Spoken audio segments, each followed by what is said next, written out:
female.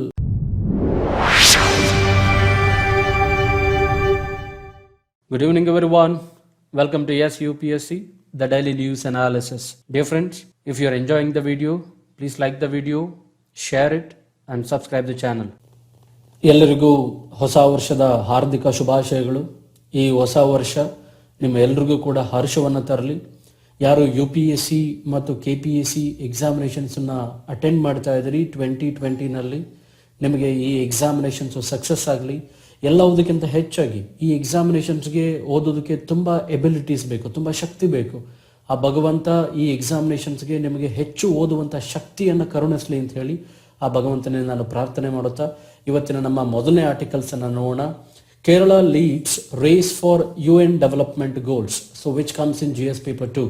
So Kerala tops the states in progress towards UN sustainable development goals. So SDG goals ಅಂತ ಕರಿತೀವಿ, sustainable development goals of United Nations. While Bihar is at the bottom of the Niti Aayog's SDG index released on Monday. So ಏನು Monday release ಆದಂಥ ರಿಪೋರ್ಟಲ್ಲಿ state wise Kerala's performance ತುಂಬ ಚೆನ್ನಾಗಿದೆ. But ನೀತಿ ಆಯೋಗಿನ ಪ್ರಕಾರ ಬಿಹಾರ್ನ state performance ತುಂಬ ಕಡಿಮೆ ಇದೆ ಅಂತ ಹೇಳಿ ಆರ್ಟಿಕಲ್ ಅಲ್ಲಿ ಹೇಳ್ತಾರೆ. So Himachal Pradesh and Sikkim have joined the 4 southern states among the front runners ಅಂತ ಹೇಳಿದ್ರೆ ಡೆವಲಪ್ಮೆಂಟ್ ಅಲ್ಲಿ ತುಂಬ ಮುಂದೆ ಇದೆ ಅಂತ ಅರ್ಥ. Which scores over 65 points out of possible 100. So 100ಅಲ್ಲಿ 65 ಪಾಯಿಂಟ್ಸ್ ಅನ್ನ ಹಿಮಾಚಲ್ ಪ್ರದೇಶ, ಸಿಕ್ಕಿಂ ಸದರ್ನ್ ಸ್ಟೇಟ್ ಜೊತೆಗೆ ಜಾಯಿನ್ ಆಗಿದೆ ಅಂತ ಅರ್ಥ. ಸ್ನೇಹಿತರೆ, ಏನಾಗುತ್ತೆ, ಸದರ್ನ್ ಸ್ಟೇಟ್ಗಳು ಹ್ಯೂಮನ್ ಡೆವಲಪ್ಮೆಂಟ್ ಆಗಿರಲಿ ಅಥವಾ ಎಕನಾಮಿಕ್ ಡೆವಲಪ್ಮೆಂಟ್ ಆಗಿರಲಿ ಎಲ್ಲದರಲ್ಲೂ ಕೂಡ ತುಂಬಾ ಮುಂದೆ ಇದೆ. ಯಾವಾಗಲಾದ್ರೂ ನದರ್ನ್ ಸ್ಟೇಟ್ಸ್ ಅಥವಾ north eastern States southern state ಜೊತೆಗೆ ಕಾಂಪೀಟ್ ಮಾಡಿದಾಗ ಅಥವಾ ಅದರ ಜೊತೆಗೆ ಬಂದಾಗ ಈ ರೀತಿ ಫ್ರಂಟ್ ರನ್ನರ್ಸ್ ಅನ್ನುವ ಪದವನ್ನು ಉಪಯೋಗ ಮಾಡ್ತಾರೆ. Ending hunger and achieving gender equality are the areas where most states fall for short. With the all, India scores at a dismal 35 and 42 points respectively. So specifically hunger anta bandaga, hasivu anta bandaga, and achieving gender equality and men ಮತ್ತೆ woman ಏನು equal ಅಂತ ಹೇಳ್ತೀವಿ, ಆ ವಿಷಯಕ್ಕೆ ಬಂದಾಗ ಭಾರತ ಇನ್ನೂ ಕೂಡ ತುಂಬಾ ವರ್ಸ್ಟ್ ಪರ್ಫಾರ್ಮರ್ ಅಂತ ಹೇಳ್ತಾರೆ. On the other hand, the ನೀತಿ Aayog has given India an overall score of 60 points. ಇಲ್ಲಿ ಎರಡು ಡಿಫ್ರೆಂಟ್ ರಿಪೋರ್ಟ್ಗಳನ್ನ ಕ್ಯಾಲ್ಕುಲೇಟ್ ಮಾಡ್ತಾ ಹೋಗ್ತಾ ಇದ್ದಾರೆ. ಒಂದು ನೀತಿ ಆಯೋಗ್ ರಿಪೋರ್ಟ್, ಇನ್ನೊಂದು ಸಸ್ಟೈನಬಲ್ ಡೆವಲಪ್ಮೆಂಟ್ ಗೋಲ್ಸ್ಗೆ ನಾವು ಎಷ್ಟು ಅಚೀವ್ ಮಾಡಿದೀವಿ ಅನ್ನೋದು. ಏನು UN ಡೆವಲಪ್ಮೆಂಟ್ ಅಲ್ಲಿ United Nations sustainable development goals ಅನ್ನ ಏನು ಸೆಟ್ ಮಾಡಿದಾರೋ ಅದನ್ನ ನಾವು ಎಷ್ಟು ಅಚೀವ್ ಮಾಡಿದೀವಿ ಅನ್ನೋದನ್ನ ಹೇಳ್ತಾ ಹೋಗುತ್ತೆ. So driven mostly by the progress in clean energy and sanitation, peace, justice, strong institutions and affordable and clean energy. Clean energy ಅಂತ ಹೇಳಿದ್ರೆ ಸೋಲಾರ್ ಎನರ್ಜಿ ಆಗಿರ್ಬೋದು, ವಿಂಡ್ ಎನರ್ಜಿ ಆಗಿರ್ಬೋದು, ಅದನ್ನ ಕ್ಲೀನ್ ಎನರ್ಜಿ ಅಂತ ಕರಿತೀವಿ, ರೈಟ್. ಪೀಸ್ ಮತ್ತೆ ಜಸ್ಟಿಸ್ ಅನ್ನ provide ಮಾಡುವಲ್ಲಿ ಸ್ಟೇಟ್ ಪರ್ಫಾರ್ಮೆನ್ಸ್ ಏನು, ರೈಟ್. ಇದನ್ನ ಓವರ್ ಆಲ್ ಪರ್ಫಾರ್ಮೆನ್ಸ್ ಅಲ್ಲಿ 60 ಪಾಯಿಂಟ್ಸ್ ಅನ್ನು ಕೊಡಲಾಗಿದೆ ಅಂತ ಹೇಳಿ ಹೇಳ್ತಾರೆ. The SDG are set for 17 broad based global goals adopted by the United Nations General Assembly in 2015 and intended to be achieved by 2030. So ಏನು sustainable development goals UN ಅಲ್ಲಿ adapt ಮಾಡ್ಕೊಂಡಿದ್ದಾರೆ 2015 ಅಲ್ಲಿ, ಅದನ್ನ ಅಚೀವ್ ಮಾಡುವಂತ ಟಾರ್ಗೆಟ್ 2030 ಅಂತ ಹೇಳಿ ಹೇಳುತ್ತೆ. So with 1/6 of the world's population, India is key to achieving the goals. The UN has developed 232 indicators to measure compliance by member nations ನ performance ಅನ್ನ ಗಣನೆ ಮಾಡೋದಕ್ಕೆ. ಸೊ ಟೋಟಲ್ 232 ಇಂಡಿಕೇಟರ್ಸ್ ಅನ್ನ ಇದು ಗಣನೆ ತಗೊಂಡಿದೆ ಅಂತ ಹೇಳುತ್ತೆ. ದ ನೀತಿ Aayog has adapted the monitoring approach to the Indian context with 100 indicators of its own for the index. So UN development, ಏನು ಸಸ್ಟೈನಬಲ್ ಡೆವಲಪ್ಮೆಂಟ್ ಗೋಲ್ಸ್ಗೆ UN 232 ಇಂಡಿಕೇಟರ್ಸ್ ಅನ್ನು ತಗೊಂಡಿದ್ರೆ, ನೀತಿ ಆಯೋಗ ಕ್ಯಾಲ್ಕುಲೇಷನ್ ಮಾಡೋದಕ್ಕೆ, ನಮ್ಮ ಸ್ಟೇಟ್ಗಳ ಪರ್ಫಾರ್ಮೆನ್ಸ್ ಅನ್ನು ಕ್ಯಾಲ್ಕುಲೇಷನ್ ಮಾಡೋದಕ್ಕೆ 100 ಇಂಡಿಕೇಟರ್ಸ್ ಅನ್ನು ಗಣನೆಗೆ ತಗೊಂಡಿದೆ ಅಂತ ಹೇಳುತ್ತೆ. Only 40% of these indicators were used for last year's business line index and hence the two indices are not directly comparable.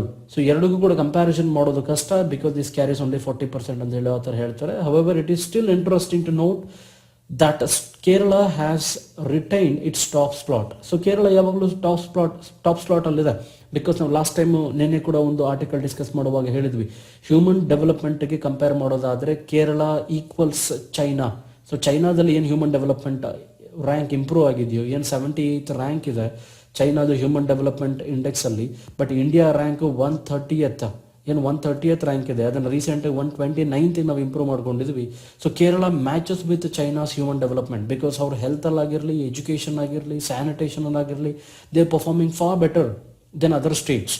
While Uttar Pradesh, Odisha, Sikkim have shown the most improvements.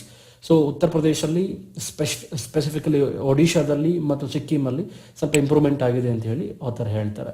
Only Jammu and Kashmir, Himachal Pradesh and Kerala have manage to cross 50 points. So ಈ 3 ಸ್ಟೇಟ್ಗಳು ಜಮ್ಮು ಕಾಶ್ಮೀರ್, ಹಿಮಾಚಲ್ ಪ್ರದೇಶ್, ಕೇರಳ ಮಾತ್ರ 50 ಪಾಯಿಂಟ್ಗಳಿಗಿಂತ ಹೆಚ್ಚು ಪಾಯಿಂಟ್ಗಳನ್ನ score ಮಾಡೋದ್ರಲ್ಲಿ success ಆಗಿದೆ ಅಂತ ಹೇಳ್ತಾರೆ.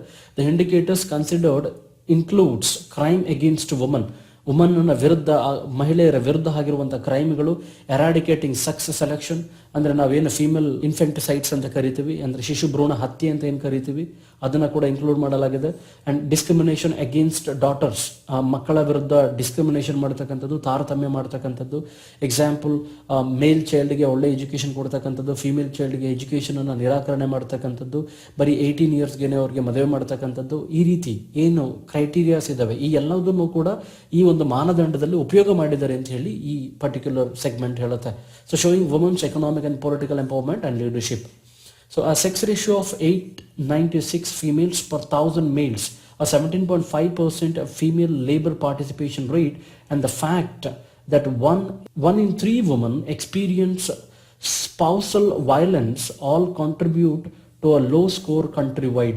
ಸ್ಪೌಸಲ್ violence ಅಂತ ಹೇಳಿದ್ರೆ ಗಂಡನಿಂದ ಆಗುವಂಥ ವೈಲೇಷನ್ ಅಂತ ಅರ್ಥ, ಅಂದ್ರೆ ಅವರ ಹಸ್ಬೆಂಡ್ ಇಂದ ಆಗುವಂಥ ವೈಲೇಷನ್ ಅಂತ ಅರ್ಥ, right. 17.5% of female labour participation rate, labour participation total labour participation rate ಅಲ್ಲಿ ವುಮನ್ ಪಾರ್ಟಿಸಿಪೇಷನ್ ಬರೀ 17.5% ಇದೆ. You think about it, this is very less. ಯಾಕೆಂದ್ರೆ ಹೇಳಿದ್ರೆ ಅಟ್ಲೀಸ್ಟ್ 40 to 50% ಲೇಬರ್ ಪಾರ್ಟಿಸಿಪೇಷನ್ ಇರಬೇಕು ಫೀಮೇಲ್ದು, ಬಟ್ 17.5% is so less. ನೀವು ಮೈನ್ಸ್ ಎಕ್ಸಾಮಿನೇಷನ್ಸ್ ಅನ್ನು ಬರೆಯುವಾಗ ಪ್ಲೀಸ್ ಯೂಸ್ ದಿಸ್ ಡೇಟಾಸ್. ಈ ಡೇಟಾಸ್ ಅನ್ನು ಯೂಸ್ ಮಾಡಿ ಏನು 17.5% ಫಿಮೇಲ್ ಲೇಬರ್ ಪಾರ್ಟಿಸಿಪೇಷನ್ ಏನಿದೆ, which is very less. For example, ಯಾವುದೋ ಒಂದು ವುಮನ್ ಎಂಪವರ್ಮೆಂಟ್ಗೆ ಸಂಬಂಧಪಟ್ಟಂತಹ ಒಂದು ಎಸ್ಸೆ ಬರೀತಾ ಇದ್ರಿ ಅಥವಾ ಆರ್ಟಿಕಲ್ ಬರೀತಾ ಇದ್ರಿ ಅಂತ ಹೇಳಿದ್ರೆ ಈ ಡೇಟಾವನ್ನು ನೀವು ಯೂಸ್ ಮಾಡಿ. ಅಂಡ್ ಸೆಕ್ಸ್ ರೇಷಿಯೋ 896 ಏನಿದೆ ಅದರ ಡೇಟಾವನ್ನು ಬರೀರಿ, right. Next, the Swachh Bharat mission has contributed largely to the high scores on the 6 SDG, clean water and sanitation. These are all old data, even the Swachh Bharat mission kuda data analysis madidvi, right. All states and union territories except for Delhi have scored above 65, with national capitals scoring poorly on the percentage of urban households with individual households toilets less than 1%. So urban, particularly Delhi nalli ಕೆಲವೊಂದು problems ಇದೆ, because urban slum ಅಂತ ಏನು ಕರಿತೀವಿ, urban slum population ಜಾಸ್ತಿ ಆಗುತ್ತೆ. Railway ಟ್ರ್ಯಾಕ್ಗಳ ಹತ್ರ ನಾವು slums ಅನ್ನು ನೋಡ್ತೀವಿ, ದೊಡ್ಡ ದೊಡ್ಡ ನಗರಗಳ ಹತ್ರ ನಿಯರ್ ಬೈ ಏನು ಸ್ಲಮ್ ಡ್ವೆಲ್ಲಿಂಗ್ ಅಂತ ಕರಿತೀವಿ ಅಥವಾ ಏನು ಡ್ರೈನೇಜ್ ಸಿಸ್ಟಮ್ಸ್ ಇರುತ್ತೋ ಅಲ್ಲೆಲ್ಲ ಸ್ಲಮ್ ಪೀಪಲ್ ಜಾಸ್ತಿ ಸ್ಟೇ ಆಗೋದಕ್ಕೆ ಶುರು ಮಾಡ್ತಾರೆ. ಸೊ ಅದರಲ್ಲಿ ಒಂದು biggest urban problem actually, right. So ಡೆಲ್ಲಿನಲ್ಲೂ ಆ ರೀತಿ ಪ್ರಾಬ್ಲಮ್ಸ್ ಇದೆ, right. The second SDG zero hunger ಅಂತ ಹೇಳಿದ್ರೆ ಹಸುವನ್ನು ನಿವಾರಣೆ ಮಾಡ್ತಕ್ಕಂಥದ್ದು, ಹಸುವು ಇಲ್ದಲೇ ಇರ್ತಕ್ಕಂಥದ್ದು, right. So show sharp divergence in the performance of the states with a little middle ground. Kerala, Goa, parts of the north east including Mizoram, Nagaland, Arunachal Pradesh, Sikkim have scored above 65, with Goa at 75 points. So total point wise ನೋಡೋದಾದ್ರೆ out of 100 points ನಾವು calculation ಮಾಡ್ತಾ ಇದೀವಿ, ಅದರಲ್ಲಿ ಗೋವಾ 75 ಪಾಯಿಂಟ್ಸ್ಗಿಂತ ಹೆಚ್ಚು ಪಾಯಿಂಟ್ಗಳನ್ನ ತಗೊಂಡಿದೆ. And Sikkim, Andhra Pradesh, Nagaland and Mizoram around 65 ಪಾಯಿಂಟ್ಗಳಿಗಿಂತ ಹೆಚ್ಚು point ಅನ್ನ score ಮಾಡಿದೆ ಅಂತ ಹೇಳುತ್ತೆ. However, 22 of the states, union territories have scored below 50. So 50ಗಿಂತ ಕಡಿಮೆ ಸ್ಕೋರ್ ಮಾಡಿರುವಂತಹ ಸ್ಟೇಟ್ಗಳಿವೆ. 22 of the states in union territories ಅದಕ್ಕಿಂತ ಕಡಿಮೆ ಸ್ಕೋರ್ ಅನ್ನು ಮಾಡಿದೆ, ಅಂದ್ರೆ 22 ಸ್ಟೇಟ್ಗಳು, correct. However, 22 of the states and union territories have scored below 50. So 50 ಪಾಯಿಂಟ್ಗಳಿಗಿಂತ ಕಡಿಮೆ ಸ್ಕೋರ್ ಮಾಡಿರ್ತಕ್ಕಂಥದ್ದು 22 ಸ್ಟೇಟ್ಗಳಿದಾವೆ, right. So central state like Jharkhand, Madhya Pradesh, Bihar, Chhattisgarh scoring below 30. This is not acceptable ಅಲ್ವಾ, ಬಿಕಾಸ್ ಅಲ್ಲಿ ಹ್ಯೂಮನ್ ಡೆವಲಪ್ಮೆಂಟ್ ತುಂಬಾ ಕಡಿಮೆ ಇದೆ ಅಂತ ಅರ್ಥ, ಕ್ರೈಮ್ ಜಾಸ್ತಿ ಇದೆ ಅಂತ ಅರ್ಥ, ವುಮನ್ ವಿರುದ್ಧ ಕ್ರೈಮ್ ಜಾಸ್ತಿ ಇದೆ ಅಂತ ಅರ್ಥ, ಸ್ಪೌಸಲ್ ಡಿಸ್ಕ್ರಿಮಿನೇಷನ್ ಜಾಸ್ತಿ ಇದೆ ಅಂತ ಅರ್ಥ, ರೈಟ್. ಗಂಡ ಹೆಂಡತಿಯನ್ನ ಅಥವಾ ಅವರ ಮಕ್ಕಳನ್ನ ಜಾಸ್ತಿ ಎಂಕರೇಜ್ ಮಾಡೋದಿಲ್ಲ, ಡಿಸ್ಕರೇಜ್ ಮಾಡ್ತಾರೆ, ಅವ್ರಿಗೆ ಪ್ರಾಪರ್ ಎಜುಕೇಶನ್ ಸಿಗ್ತಾ ಇಲ್ಲ, ಹೆಲ್ತ್ ಫೆಸಿಲಿಟಿ ಸಿಗ್ತಾ ಇಲ್ಲ ಅಂತ ಅರ್ಥ, right. On the 5th SDG, gender equality, ಅಂದ್ರೆ ಸಸ್ಟೈನಬಲ್ ಡೆವಲಪ್ಮೆಂಟ್ ಗೋಲ್ 5th ಏನಪ್ಪ ಹೇಳುತ್ತೆ ಅಂತ ಹೇಳಿದ್ರೆ ಜೆಂಡರ್ ಈಕ್ವಾಲಿಟಿ ಬಗ್ಗೆ ಹೇಳುತ್ತೆ. ಅಂದ್ರೆ woman and men R equal ಅಂತ ಹೇಳುತ್ತೆ. Almost all States fair poorly, ಇದಕ್ಕೆ ಸಂಬಂಧಪಟ್ಟಂತೆ ಎಲ್ಲ ಸ್ಟೇಟ್ಗಳ ಪರ್ಫಾರ್ಮೆನ್ಸ್ ಕೂಡ ತುಂಬ ಪೂರ್ ಆಗಿದೆ ಅಂತ ಹೇಳಿ ಹೇಳ್ತಾರೆ. The sustainable development goals are collection of 17 global goals designated to be blueprint to achieve better and more sustainable future for all.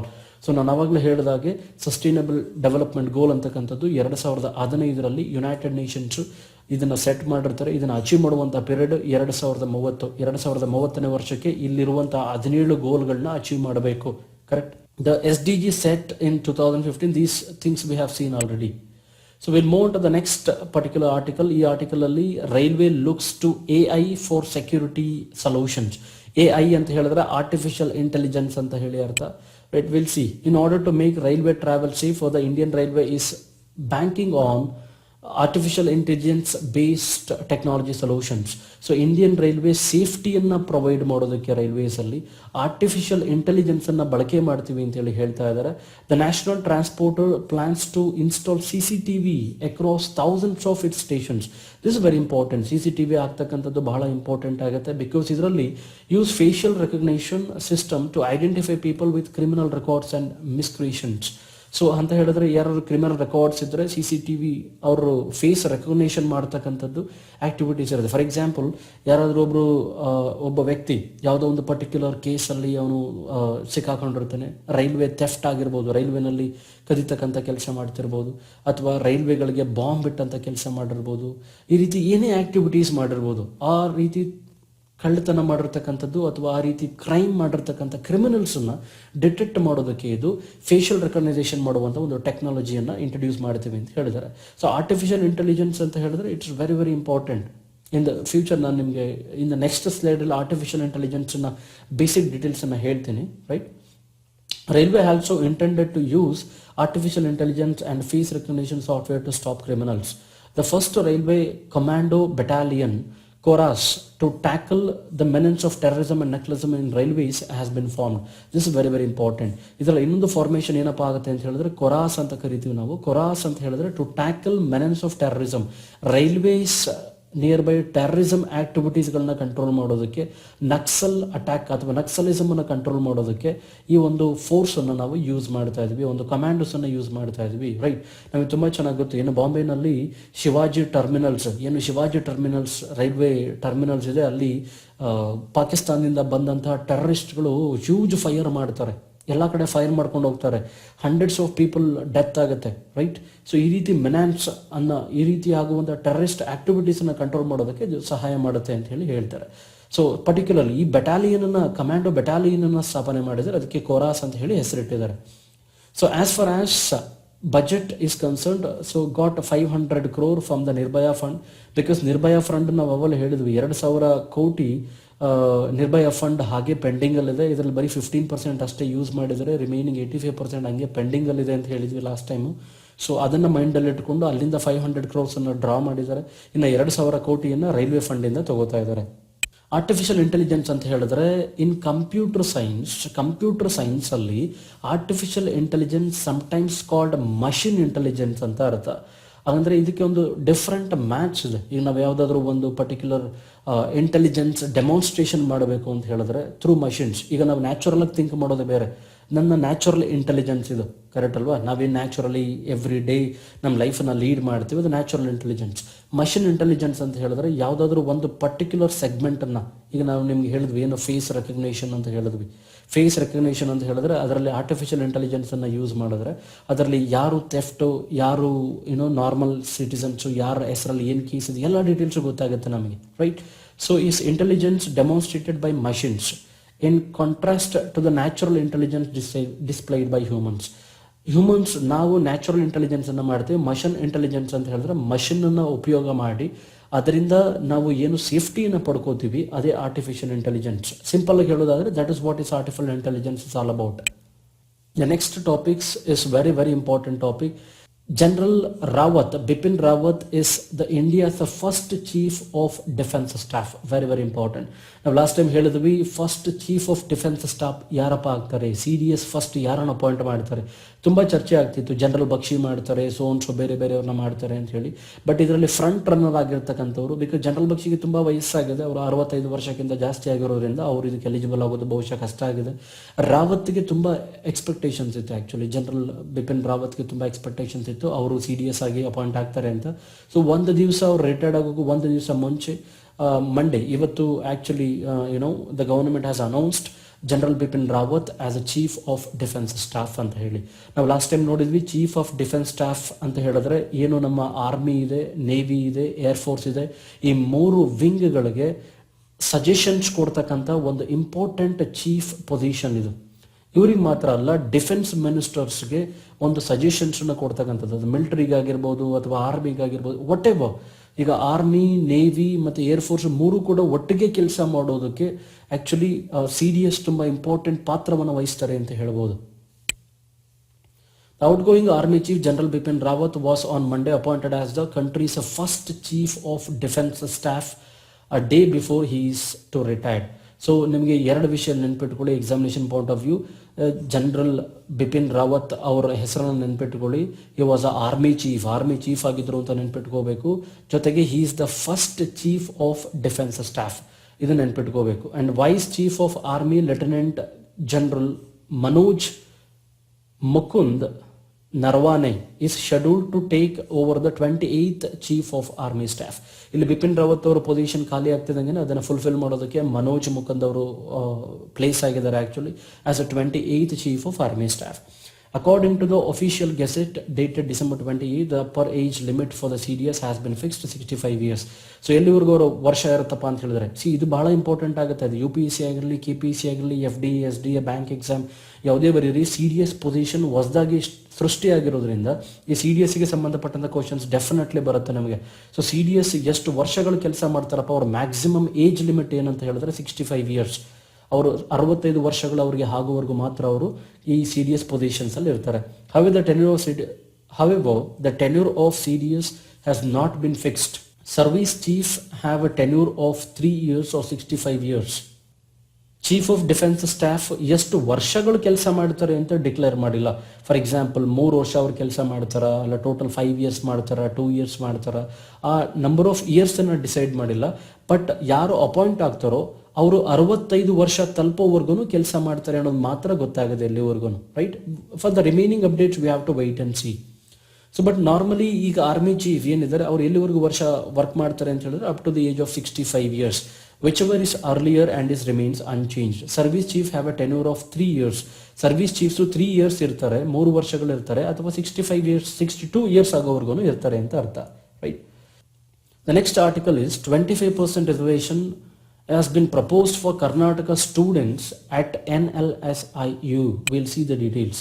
So in another attempt to provide reservations to students from Karnataka in admissions to National Law School of India University, a bill to provide them 25% reservation will be moved at the next assembly session. Very very important, because ನಾವು ಇದಕ್ಕಿಂತ ಮುಂಚೆ ಕನ್ನಡಿಗಾಸ್ಗಳಿಗೆ recommendation ಒಂದು bill ಅನ್ನು pass ಮಾಡಿದ್ರು 2017 ಅಲ್ಲಿ. The bill proposing 50% reservation to ಕನ್ನಡಿಗಾಸ್ಗಳಿಗೆ 50% reservations ಅನ್ನ. ಬಟ್ ಇದನ್ನ ಗವರ್ನರ್ ರಿಜೆಕ್ಟ್ ಮಾಡಿದ್ರು ಆಕ್ಚುಲಿ, ಬಿಕಾಸ್ ಈ ಟೆರಿಟರಿ ಅಥವಾ ಏನು ರೀಜನಲ್ ಸ್ಪೆಸಿಫಿಕೇಶನ್ ಅನ್ನು ಹಾಕೊಂಡು ರಿಸರ್ವೇಷನ್ಸ್ ಅನ್ನು ಮಾಡೋದು ತಪ್ಪಾಗುತ್ತೆ, ನೀವು ಅದನ್ನ ಇನ್ಸ್ಟಿಟ್ಯೂಷನ್ ರಿಸರ್ವೇಷನ್ ಆಗಿ ಕನ್ಸಿಡರ್ ಮಾಡಿ ಅಂತ ಹೇಳಿದ್ರು, ರೈಟ್? ಸೊ ಅದಕ್ಕೆ ಸಂಬಂಧಪಟ್ಟಂತೆ national law school of India amendment bill 2019 will be move to provide reservation to those students who have studied in Karnataka for at least 10 years.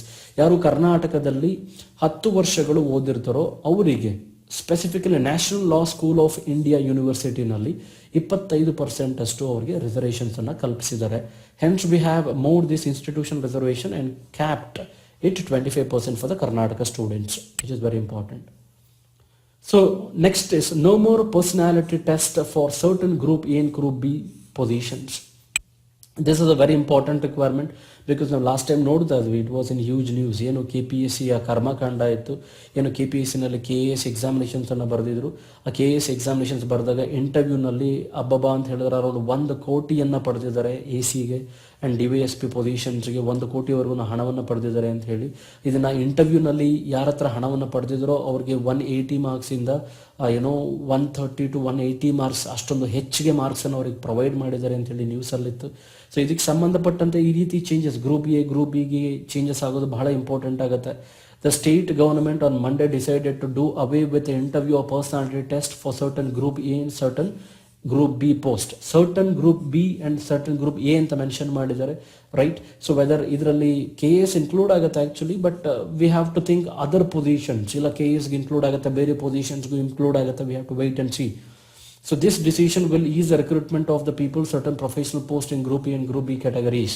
So ಇದನ್ನ ಹೇಳಿದ್ದು ಮಧುಸ್ವಾಮಿ ಅಂತ ಹೇಳಿ, who is a minister, who is a law minister actually, stated recently. According to him, the government felt that after the written test, professionals need not interviewed as professional skills would be tested in written examinations. ಅವ್ರಿಗೆ professional skills ಏನು ಬೇಕು ಅದನ್ನು return examinations ಎಲ್ಲ test ಮಾಡ್ತೀವಿ, ಅದಕ್ಕೆ separate interviews ಬೇಡ, ಇಂಟರ್ವ್ಯೂಸನ್ನು avoid ಮಾಡ್ತಾ ಇದೀವಿ ಅಂತ ಹೇಳ್ತಾ ಇದ್ದಾರೆ. He also pointed out that the recruitment to group C and group D post continue to be based on written test only. ಏನು ಗ್ರೂಪ್ ಸಿ ಮತ್ತು ಗ್ರೂಪ್ ಡಿ ಪೋಸ್ಟ್ಗಳಿದ್ದಾವೆ, ಅದಕ್ಕೆ ರಿಟರ್ನ್ ಟೆಸ್ಟಿಂದ ಮಾತ್ರ ಅದನ್ನು ರಿಕ್ರೂಟ್ಮೆಂಟ್ ಮಾಡ್ತೀವಿ, ಅದಕ್ಕೆ ಇಂಟರ್ವ್ಯೂಸ್ ಇರೋದಿಲ್ಲ ಅಂತ ಹೇಳಿ ಕ್ಲಿಯರ್ ಮಾಡಿದ್ದಾರೆ. Meanwhile, the cabinet has also decided to bring amendment to the Shops and Commercial Establishment Act to allow women to work at nights. This is very important. So ಈ act ಅನ್ನು ಚೆನ್ನಾಗಿ ನೆನ್ಪಿಟ್ಕೊಳ್ಳಿ. Shops and commercial establishments act, ಈ ಆ್ಯಕ್ಟಿನ ಪ್ರಕಾರ ವುಮನ್ಗೆ empowerment ಮಾಡಿದರೆ woman ನೈಟ್ಸಲ್ಲಿ ಕೂಡ work ಮಾಡ್ಬೋದು. But ನೈಟ್ಸಲ್ಲಿ ಅವರು ವರ್ಕ್ ಮಾಡೋದಕ್ಕೆ ಅವ್ರಿಗೆ ಬೇಕಾಗಿರುವಂಥ ಪ್ರಾಪರ್ ಸೇಫ್ಟಿ ಮೆಷರ್ಸ್ ಇದೆಯಲ್ಲ, ಆ ಸೇಫ್ಟಿ ಮೆಷರ್ಸನ್ನು ಪ್ರಾಪರಾಗಿ ಕೊಡಬೇಕು. ಅದನ್ನು ಯಾರು ಕೊಡಬೇಕು ಅಂತ ಹೇಳಿದ್ರೆ ಎಂಪ್ಲಾಯರ್, ಯಾರು ಕೆಲಸ ಕೊಟ್ಟಿರ್ತಾನೋ ಅವನು ಕೊಡಬೇಕು ಅಂತ ಹೇಳಿ ಹೇಳ್ತಾರೆ. ಅದಕ್ಕೆ ಸಂಬಂಧಪಟ್ಟಂಥ ಬೇರೆ ಎಕ್ಸ್ಟ್ರಾ ಏನು ಸೆಕ್ಯೂರಿಟಿ ಗಾರ್ಡ್ಸ್ ಬೇಕು, ಆ ಸೆಕ್ಯೂರಿಟಿ ಗಾರ್ಡ್ಸನ್ನು ರಿಕ್ರೂಟ್ಮೆಂಟ್ ಮಾಡಿ, ಆ ಸೆಕ್ಯೂರಿಟಿ ಗಾರ್ಡ್ಸ್ ಎಷ್ಟು ಬೇಕು, ಎಷ್ಟು ನಂಬರ್ಸ್ ಬೇಕು ಅದನ್ನು ರಿಕ್ರೂಟ್ಮೆಂಟ್ ಮಾಡಿ, ಅದರ ಬೇಸ್ ಮೇಲೆ ವುಮನ್ಗೆ ಪ್ರೊಟೆಕ್ಷನನ್ನು ಕೊಡಬೇಕು ಅಂತ ಹೇಳ್ತಾರೆ. ಸೊ ವುಮನ್ಗೆ ನೈಟ್ ಟೈಮ್ ವರ್ಕ್ ಮಾಡೋದಕ್ಕೆ ಅಧಿಕಾರ ಕೊಟ್ಟಿದ್ದಾರೆ, ಅವಕಾಶ ಕೊಟ್ಟಿದ್ದಾರೆ. ಎರಡನೇದು ಅವರ ಸೇಫ್ಟಿಗೋಸ್ಕರ ಆ ಸೇಫ್ಟಿಗೆ ಬೇಕಾಗಿರುವಂಥ ಸೆಕ್ಯೂರಿಟಿ ಗಾರ್ಡನ್ನು ಅಪಾಯಿಂಟ್ ಮಾಡಬೇಕು. ಅಪಾಯಿಂಟ್ ಮಾಡುವಂಥ ಜವಾಬ್ದಾರಿ ಯಾರು ಕೆಲಸ ಕೊಟ್ಟಿರ್ತಾರೋ, ಎಂಪ್ಲಾಯರ್ ಇರ್ತಾರೋ ಅವ್ರದ್ದು ಅಂತ ಹೇಳಿ ಕ್ಲಿಯರ್ ಮಾಡ್ತಾರೆ. ಸೊ ಅದ್ರ ಜೊತೆಗೆ ಇನ್ನೊಂದು rules changed. The another decision, the cabinet will change the rule that the mandated the minister to become the head of the Kalyana Karnataka board. Very very important. Kalyana Karnataka ಅಂತ ಹೇಳಿದ್ರೆ ಏನು, ನಾವು ಹೈದರಾಬಾದ್ ಕರ್ನಾಟಕ ಅಂತ ಕರಿತಾ ಇದ್ವಿ. ಹೈದರಾಬಾದ್ ಕರ್ನಾಟಕ ಅಂತಕ್ಕಂಥದ್ದು ಏನು ನಿಜಾಮನ ಟೈಮಲ್ಲಿ ಬ್ರಿಟಿಷರು ಇಟ್ಟಂತಹ ಹೆಸರು ಈ ಹೈದರಾಬಾದ್ ಕರ್ನಾಟಕ ಅಂತಕ್ಕಂಥದ್ದು. ಈ ಹೈದರಾಬಾದ್ ಕರ್ನಾಟಕ ಅನ್ನೋ ಒಂದು ಹೆಸರನ್ನ ತೆಗೆದು ಕರ್ನಾಟಕ ಗವರ್ನಮೆಂಟ್ ಕಲ್ಯಾಣ ಕರ್ನಾಟಕ ಅಂತ ಕರೀತಾರೆ. ಈ ಹೈದರಾಬಾದ್ ಕರ್ನಾಟಕ ಡೆವಲಪ್ಮೆಂಟ್ ಬೋರ್ಡ್ ಏನಿತ್ತು, ಆ ಬೋರ್ಡ್ ಅನ್ನ ಕಲ್ಯಾಣ ಕರ್ನಾಟಕ ಡೆವಲಪ್ಮೆಂಟ್ ಬೋರ್ಡ್ ಅಂತ ಹೇಳಿ ಬದಲಾವಣೆ ಮಾಡ್ತಾರೆ. ಸೊ ಈ ರೀತಿ ಕಲ್ಯಾಣ ಕರ್ನಾಟಕ ಡೆವಲಪ್ಮೆಂಟ್ ಬೋರ್ಡ್ ಏನಿದೆ ಅದಕ್ಕೆ ಮಿನಿಸ್ಟರೇ ಮೆಂಬರ್ ಆಗಬೇಕು, ಅದಕ್ಕೆ ಮಿನಿಸ್ಟರೇ ಮ್ಯಾಂಡೇಟ್ ಮಾಡಬೇಕು ಅಂತ ಏನಿತ್ತು ಅದನ್ನ ಆಕ್ಚುಲಿ ಅಮೆಂಡ್ಮೆಂಟ್ ಮಾಡಿದ್ದಾರೆ. Under the changed provision, even an MLA or an MLC can be appointed as the head of the board. ಈ ಬೋರ್ಡಿಗೆ ಹೆಡ್ ಮುಂಚೆ ಮಿನಿಸ್ಟರೇ ಆಗಬೇಕಿತ್ತು. ಯಾರು ಕ್ಯಾಬಿನೆಟ್ ರ್ಯಾಂಕ್ ಅಲ್ಲಿ ಇರ್ತಾರೋ, ಸ್ಟೇಟ್ ಕ್ಯಾಬಿನೆಟ್ ರ್ಯಾಂಕ್ ಅಲ್ಲಿರುವಂಥ ಮಿನಿಸ್ಟರೇ ಈ ಬೋರ್ಡನ್ನ ಮೆಂಬರ್ ಆಗಬೇಕು ಅಂತ ಇತ್ತು. ಬಟ್ ಈಗ ಅಮೆಂಡ್ಮೆಂಟ್ ಮಾಡಿರೋ ಪ್ರಕಾರ an MLA or an MLC ಕೂಡ ಇದಕ್ಕೆ ಮೆಂಬರ್ಸ್ ಇದಕ್ಕೆ ಬೋರ್ಡ್ನ ಹೆಡ್ ಆಗ್ಬೋದು ಅಂತ ಹೇಳಿ ಈ ಅಮೆಂಡ್ಮೆಂಟ್ ಹೇಳುತ್ತೆ. This is one more important amendment.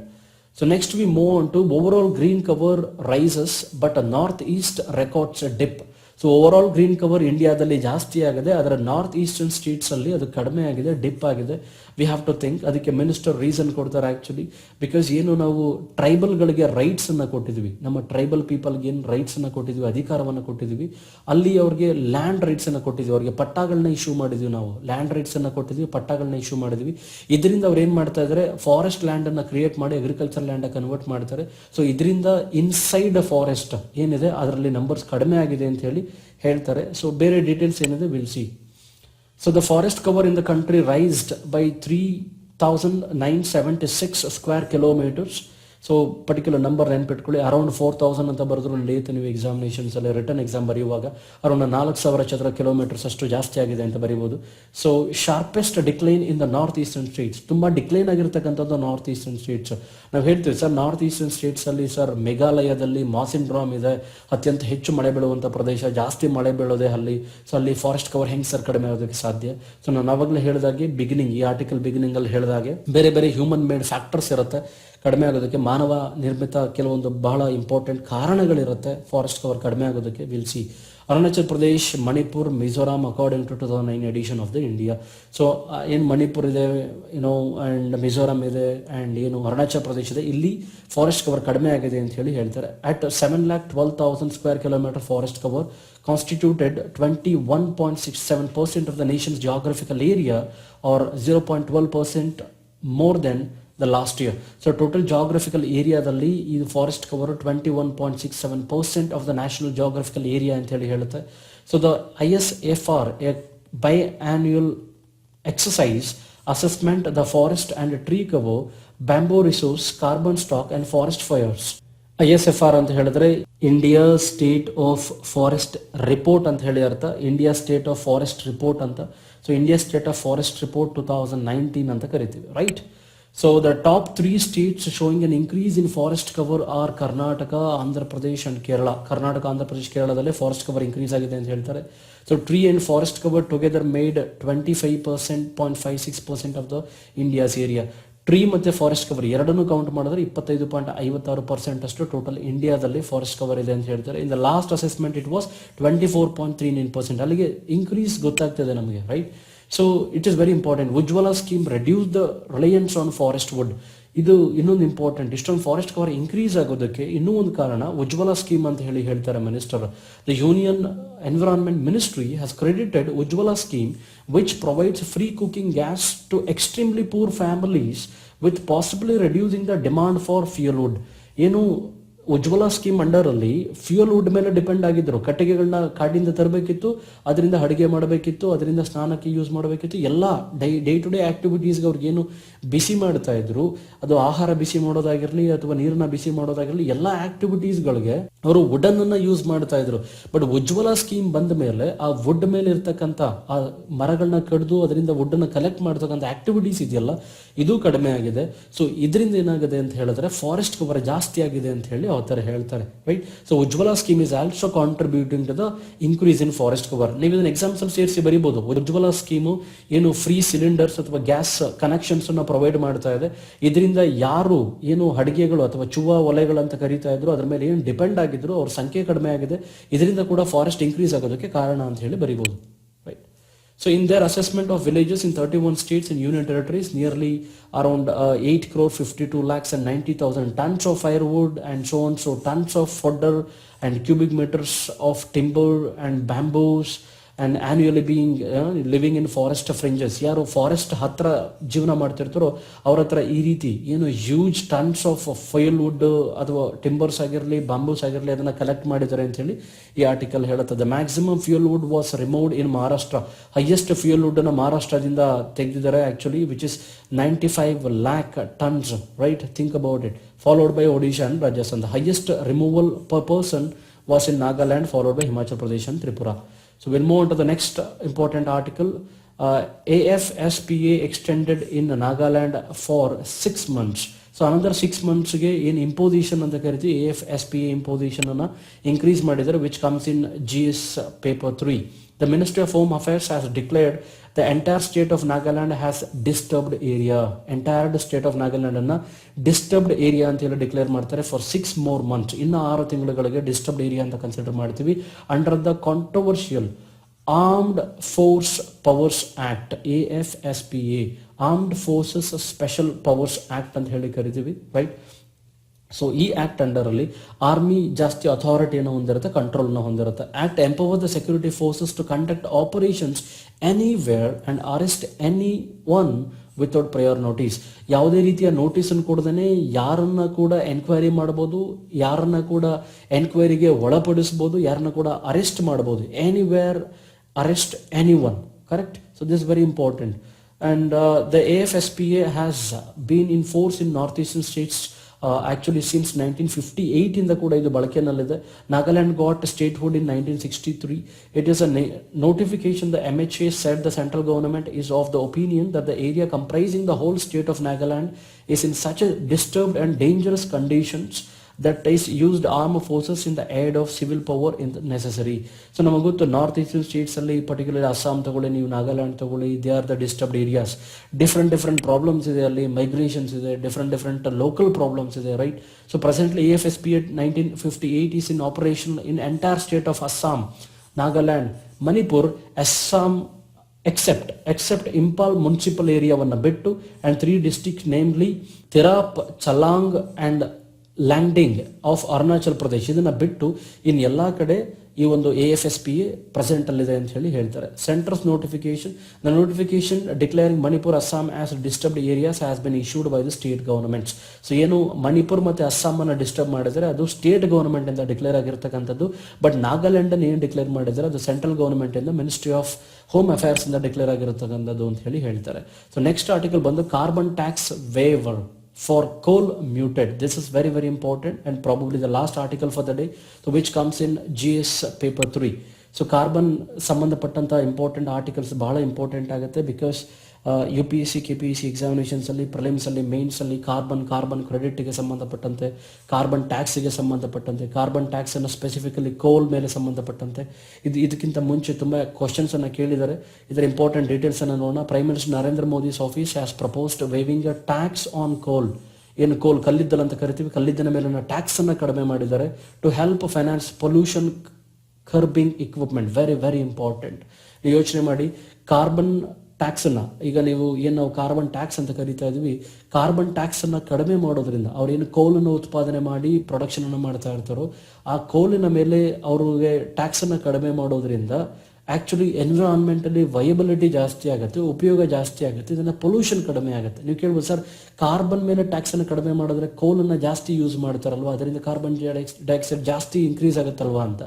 ಇಲ್ಲಿ ಟ್ಯಾಕ್ಸ್ ಅನ್ನು ಕಡಿಮೆ ಮಾಡ್ತಾ ಇರ್ತಕ್ಕಂಥದ್ದು, ಅವರು ಕೋಲ್ ಬರ್ನಿಂಗ್ ಅನ್ನ ಏನು ಮಾಡ್ತಾ ಇದ್ರು, ಆ ಕೋಲ್ ಬರ್ನಿಂಗ್ ಅಲ್ಲಿ ಎಫಿಷಿಯನ್ಸಿಯನ್ನ ಕಾಪಾಡಬೇಕು ಅಂತ. ಅಂಡ್ ಇವನ್ ನಾವು ಎಫಿಷಿಯನ್ಸಿನಲ್ಲಿ ಬೇರೆ ಮುಖಾಂತರ ಕೂಡ ನಾವು ಪ್ರೊಡಕ್ಷನ್ಸ್ ಅನ್ನು ಮಾಡ್ತೀವಿ, ಹೈಡ್ರೋ ಎಲೆಕ್ಟ್ರಿಸಿಟಿಯನ್ನು ಮಾಡ್ತೀವಿ, ಸೋಲಾರ್ ಪವರ್ ಪ್ಲಾಂಟ್ ಇಂದ ಕೂಡ ನಾವು ಪ್ರೊಡಕ್ಷನ್ಸ್ ಅನ್ನು ಮಾಡ್ತೀವಿ. ಇದು ಎಫಿಷಿಯಂಟ್ ಮೆಥಡ್ಸ್, ಕರೆಕ್ಟ್. ಈ ಕೋಲ್ ಇದೆಯಲ್ಲ, ಕೋಲ್ ಬರ್ನಿಂಗ್ ಆದ್ಮೇಲೆ ಅದರಿಂದ ಬರ್ತಕ್ಕಂಥ ಸೂಟ್ ಆಗಿರಲಿ, ಅದರಿಂದ ಬರ್ತಕ್ಕಂಥ ಗ್ಯಾಸಸ್ ಆಗಿರಲಿ, ಅದನ್ನ ಕಂಟ್ರೋಲ್ ಮಾಡಬೇಕು, ಕರೆಕ್ಟ್ ಅಲ್ವಾ. ಸೊ ನೆಕ್ಸ್ಟ್, ಸೊ ಕೋಲ್ ಮೇಲೆ ಟ್ಯಾಕ್ಸ್ ಅನ್ನ ಕಡಿಮೆ ಮಾಡಿರೋದ್ರಿಂದ ಅಲ್ಲಿಗೆ help finance pollution curbing equipment, ಏನು ಪೊಲ್ಯೂಷನ್ ಅನ್ನು ಕಡಿಮೆ ಮಾಡುವಂತ ಇಕ್ವಿಪ್ಮೆಂಟ್ ಅನ್ನು ಅವರು ಖರೀದಿ ಮಾಡಬೇಕು. ಆ ಖರೀದಿ ಮಾಡೋದಕ್ಕೆ ಅಥವಾ ಅದನ್ನು ತಗೊಳ್ಳೋದಕ್ಕೆ ಅವ್ರಿಗೆ ಹೆಲ್ಪ್ ಆಗುತ್ತೆ ಅಂತ ಹೇಳಿ ಆರ್ಟಿಕಲ್ ಹೇಳುತ್ತೆ. But the move would also make the coal more competitive in price with solar and wind energy. Definitely competitive ಮಾಡುತ್ತೆ. ಬಿಕಾಸ್ ಸೋಲಾರ್ ಎನರ್ಜಿ, ವಿಂಡ್ ಎನರ್ಜಿನಲ್ಲಿ ಪ್ರೊಡಕ್ಷನ್ ಮಾಡೋದಕ್ಕೂ, ಕೋಲಾರ್ ಎಂಜಿನಲ್ಲಿ ಪ್ರೊಡಕ್ಷನ್ ಮಾಡೋದಕ್ಕೂ ಎಲೆಕ್ಟ್ರಿಸಿಟಿ ಡಿಫರೆನ್ಸ್ ಆಗ್ತಾ ಹೋಗುತ್ತೆ.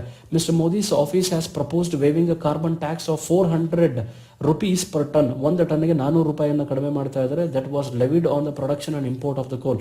ಏನು ಇಂಪೋರ್ಟ್ ಮಾಡೋದಕ್ಕೆ ಮತ್ತೆ ಅದನ್ನ ಪ್ರೊಡಕ್ಷನ್ ಮಾಡೋದಕ್ಕೆ, ಕೋಲ್ ಪ್ರೊಡಕ್ಷನ್ ಮಾಡೋದಕ್ಕೆ ಏನು ಚಾರ್ಜಸ್ ಮಾಡ್ತಾ ಇದ್ರು, ಟ್ಯಾಕ್ಸಸ್ ಅನ್ನು ಹಾಕ್ತಾ ಇದ್ರು, ಅದರಲ್ಲಿ 400 rupees per ಟನ್ಗೆ ಕಡಿಮೆ ಆಗಿದೆ, right. So the document says the savings would improve the financial health of the utilities and distribution companies and help power producers to install pollution curbing equipments. Pollution curb ಮಾಡುವಂತ equipment ಅನ್ನ purchase ಮಾಡೋದಕ್ಕೆ, ಅದನ್ನ ಅವರು install ಮಾಡೋದಕ್ಕೆ ಈ ಒಂದು savings ಅವರಿಗೆ help ಆಗುತ್ತೆ ಅನ್ನೋದು ಅಷ್ಟೇ ಉದ್ದೇಶ. Despite struggling with some of the world's worst air pollution levels, India has already pushed back a deadline to cut emission levels up by 2022. So 2022ರ ವೇಳೆಗೆ ನಾವೇನು ಗ್ಲೋಬಲ್ ಎಮಿಷನ್ಸ್ ಅನ್ನ ಟಾರ್ಗೆಟ್ ಮಾಡಿ ಕಡಿಮೆ ಮಾಡಬೇಕು ಅಂತ ಅನ್ಕೊಂಡಿದೀವಿ. ಗ್ರೀನ್ ಹೌಸ್ ಗ್ಯಾಸಸ್ ಅಂತ ಕರಿತೀವಿ. Green house gases ಅಲ್ಲಿ ಅದು ಮೊನಾಕ್ಸೈಡ್ ಆಗಿರ್ಬೋದು, ಕಾರ್ಬನ್ ಡೈಆಕ್ಸೈಡ್ ಆಗಿರ್ಬೋದು, ಅಥವಾ NH4 ಆಗಿರ್ಬೋದು, ವಾಟ್ ಎವರ್ ನಾವೇನು ಗ್ಯಾಸಸ್ ಹೇಳ್ತೀವಿ, ಯಾವುದೇ ಗ್ಯಾಸಸ್ ಆಗಿರಲ್ಲ ಅದನ್ನ ಕಡಿಮೆ ಮಾಡಬೇಕು. ಗ್ರೀನ್ ಹೌಸ್ ಗ್ಯಾಸಸ್ ಅಂತ ಕರಿತೀವಿ. ಇದರಿಂದ ಜಾಗತಿಕ ತಾಪಮಾನ ಏನಾಗುತ್ತೆ, ಜಾಸ್ತಿ ಆಗುತ್ತೆ. ಈ ತಾಪಮಾನವನ್ನ ಕಡಿಮೆ ಮಾಡೋದಕ್ಕೋಸ್ಕರ, ಈ ಎಮಿಷನ್ಸ್ ಅನ್ನ ಕಡಿಮೆ ಮಾಡೋದಕ್ಕೋಸ್ಕರ ನಾವು ಟಾರ್ಗೆಟ್ ಅನ್ನು ಇಟ್ಕೊಂಡಿದೀವಿ. ಅದು 2022ರ ವೇಳೆಗೆ ನಾವು ಅದನ್ನು ಅಚೀವ್ ಮಾಡಬೇಕು ಅಂತ ಹೇಳಿ ಆರ್ಟಿಕಲ್ ಹೇಳುತ್ತೆ. ಅದರ ಕಡೆಗೆ ಇದು ಒಂದು ಒಳ್ಳೆ ಹೆಜ್ಜೆ ಅಂತ ಕೂಡ ಹೇಳುತ್ತೆ, right. Over half of India's coal-fired plants are already set a miss-phased deadline. ಏನು ಡೆಡ್ಲೈನ್ ನಾವು ಸೆಟ್ ಮಾಡಿದ್ವಿ, ಅದನ್ನ ಆಲ್ರೆಡಿ ಆಫ್ ಆಫ್ ದ ನಮ್ಮ ಕೋಲ್ ಸೆಕ್ಟರ್ಸ್ ಆಲ್ರೆಡಿ ಮಿಸ್ ಮಾಡಿದೆ ಅಂತ ಹೇಳಿ ಹೇಳುತ್ತೆ. And the proposal is a big win in India's coal industry. ಏನೀಗ ಪ್ರಪೋಸ್ಡ್ ಟ್ಯಾಕ್ಸ್ ಅನ್ನ 400 rupees ಕಡಿಮೆ ಮಾಡಿದ್ದಾರೆ, ಇದು it's a big win for the coal industry ಅಂತ ಹೇಳ್ತಾರೆ. ಯಾಕೆಂತ ಹೇಳಿದ್ರೆ ಇದರಿಂದ ಅವರು ಏನು ಪ್ರಾಪರ್ ಇನ್ಸ್ಟಾಲ್ಮೆಂಟ್ ಮಾಡಬೇಕು, ಏನು ಪೊಲ್ಯೂಷನ್ ಅನ್ನು ಕಡಿಮೆ ಮಾಡುವಂತ ಇಕ್ವಿಪ್ಮೆಂಟ್ ಅನ್ನ, ಮಷಿನ್ಸ್ ಅನ್ನು ಇನ್ಸ್ಟಾಲ್ ಮಾಡೋದಕ್ಕೆ ಅವ್ರಿಗೆ ಉಪಯೋಗ ಆಗುತ್ತೆ ಅಂತ ಹೇಳಿ ಹೇಳ್ತಾರೆ. Carbon tax is a tax levied on the carbon content of the fuel. ಏನು ನಾವು ಫ್ಯೂಲ್ ಯೂಸ್ ಮಾಡ್ತೀವಿ, ಅದು ಟ್ರಾನ್ಸ್ಪೋರ್ಟ್ ಆಗಿರ್ಬೋದು, ಎನರ್ಜಿ ಸೆಕ್ಟರ್ ಆಗಿರ್ಬೋದು, like carbon emissions trading and form of carbon pricing. So ಇದ್ರ ಮೇಲೆ ನಾವೇನು ಗೌರ್ಮೆಂಟ್ ಟ್ಯಾಕ್ಸ್ ಹಾಕತ್ತೋ ಆ ಟ್ಯಾಕ್ಸನ್ನು ಕಾರ್ಬನ್ ಟ್ಯಾಕ್ಸ್ ಅಂತ ಕರಿತೀವಿ. ಕಾರ್ಬನ್ ಟ್ಯಾಕ್ಸ್ ಹಾಕ್ತಕ್ಕಂಥದ್ದು carbon content of the fuel. ಯಾವುದಾದ್ರೂ ಫ್ಯೂಲನ್ನು ಯೂಸ್ ಮಾಡಿ ನೀವು, ಅದು ಪೆಟ್ರೋಲಿಯಂ ಆಗಿರ್ಬೋದು, ನ್ಯಾಚುರಲ್ ಗ್ಯಾಸ್ ಆಗಿರ್ಬೋದು, ಅಥವಾ ಕೋಲ್ ಆಗಿರ್ಬೋದು, ಅದರಲ್ಲಿ ಎಷ್ಟು ಪರ್ಸೆಂಟೇಜಸ್ ಅದು ಎಮಿಷನ್ಸ್ ಅನ್ನು ಬಿಡುತ್ತೆ, ಕಾರ್ಬನ್ ಡೈಆಕ್ಸೈಡ್ ಅನ್ನು ಎಮಿಷನ್ ಮಾಡುತ್ತೋ ಅದ್ರ ಮೇಲೆ ಹಾಕ್ತಕ್ಕಂಥ ಟ್ಯಾಕ್ಸ್ಗೆ ಕಾರ್ಬನ್ ಟ್ಯಾಕ್ಸ್ ಅಂತ ಕರಿತೀವಿ. The term carbon tax is also used to refer to carbon dioxide equivalent tax and later to the which is quite similar to the carbon based on the type of greenhouse gases and combustions. So that's it, friends. So that's it for today's articles. I wish you once again a very, very happy new year. God bless you and mother bless you, right? So let God give all of you the all success for your examinations. You write UPSC, KPSC, ಯಾವುದೇ examinations ಬರೀರಿ, ಎಲ್ಲದರಲ್ಲೂ ಕೂಡ ನಿಮಗೆ success ಸಿಗಲಿ. Thank you for watching the video. Thank you so much.